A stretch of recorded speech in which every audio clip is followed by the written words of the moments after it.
Hello साथियों, कैसे हैं सभी। मैं अंकित राघव एक बार फिर आपका स्वागत करता हूं हिस्ट्री की इस क्लास में। आज हम देखेंगे नया चैप्टर। आज का हमारा चैप्टर होगा वैदिक काल, जिसे हम इंग्लिश में वैदिक पीरियड कहते हैं। जैसे कि हम सबसे पहले देखते हैं वैदिक काल। वैदिक काल को दो भागों में विभाजित किया गया है, ऋग्वैदिक काल और उत्तर वैदिक काल। ऋग्वैदिक काल का समय 1500 BC से 1000 BC तक है और उत्तर वैदिक काल का समयखंड 1000 BC से 600 BC तक है। हम देखते हैं ऋग्वैदिक काल की जानकारी का स्रोत। इसकी जानकारी स्रोत सबसे पहले वेद हैं। वेद शब्द से बना है। यह संस्कृत भाषा का शब्द है।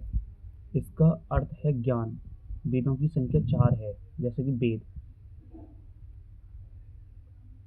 वेदों की संख्या 4 है। ऋग्वेद, सामवेद, यजुर्वेद और अथर्ववेद।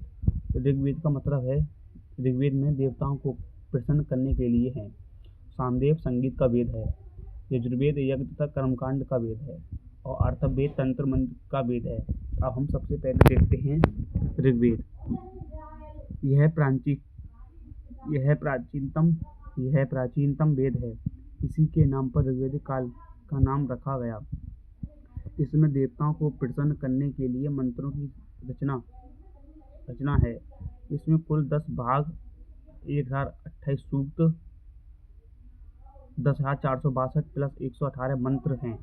ऋग्वेद पद विद्या में लिखा गया है। ऋग्वेद जो है पद विद्या में लिखा गया है।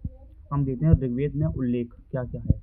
ऋग्वेद का सेकंड तथा 7वां मंडल सबसे प्राचीन मंडल है। दूसरा और 7वां मंडल को वंश मंडल कहते हैं। ऋग्वेद में जन शब्द 275 बार आया है। ऋग्वेद में जो जन शब्द है यह 275 बार आया है। ऋग्वेद में सर्वाधिक वर्णित देवता इंद्र 250 बार आया है। ऋग्वेद में इंद्र का नाम सबसे ज्यादा 250 बार आया है। हम देखते हैं ऋग्वेद में गायत्री मंत्र। ऋग्वेद के तीसरे मंडल में विश्वामित्र के द्वारा रचित गायत्री मंत्र है। ऋग्वेद में दशराज युद्ध 7वें मंडल में उल्लेख है।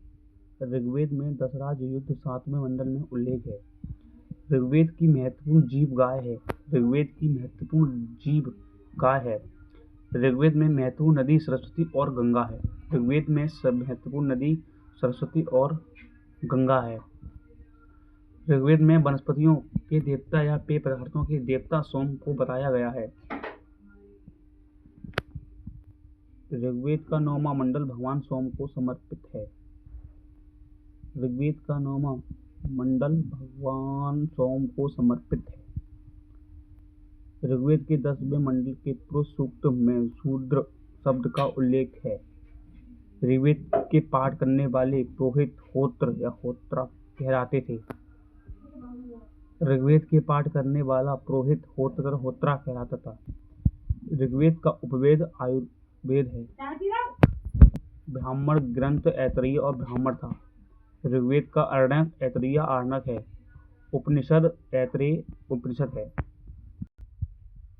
सामवेद का अर्थ गायन से है।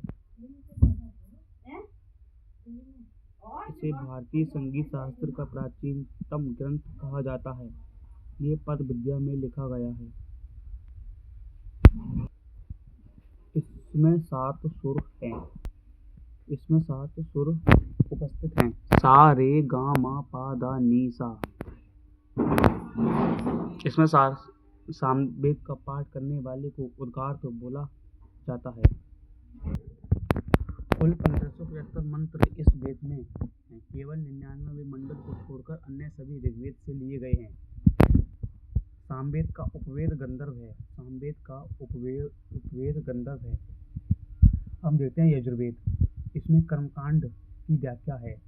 इसमें यज्ञों के विषय में बताया गया है। महत्वपूर्ण यज्ञ अश्वमेध यज्ञ क्षेत्र विस्तार के लिए होता था। दूसरा है वाजपेय यज्ञ, उद्देश्य मनोरंजन करना था, शौर्य प्रदर्शन। राजसूय यज्ञ, राजा के सिंहासन पर बैठने के बाद किया जाने वाला यज्ञ। अग्निष्टोम यज्ञ, ईश्वर को यश करने के लिए जानवरों की बलि देने वाला यज्ञ था। हाथियों को पालने का पहला साक्ष्य यजुर्वेद से मिला। लोहे का उल्लेख भी पहली बार यहीं से मिला है। पहला वेद जो गद तथा पद दोनों विद्याओं में लिखा यजुर्वेद का उपवेद धनुर्वेद है। अब हम इससे आगे देखते हैं किसी नेक्स्ट क्लास में। धन्यवाद।